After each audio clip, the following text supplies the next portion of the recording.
Creating a stack in Evernote helps organize your notebooks by grouping them together, making it easier to manage and access related content. Here's how you can create a stack in Evernote. Log into Evernote. Open the Evernote app on your computer, web browser, or mobile device and log in using your credentials.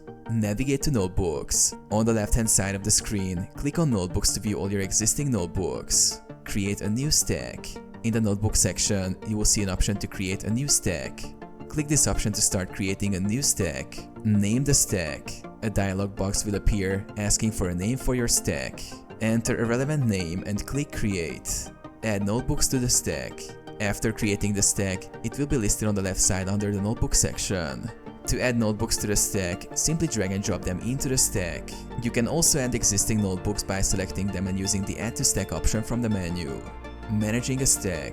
You can edit or remove notebooks from a stack by clicking the stack name, selecting the notebooks within it, and using the corresponding options. You can also rename or delete entire stacks by clicking the stack, navigating to its settings, and choosing the appropriate options.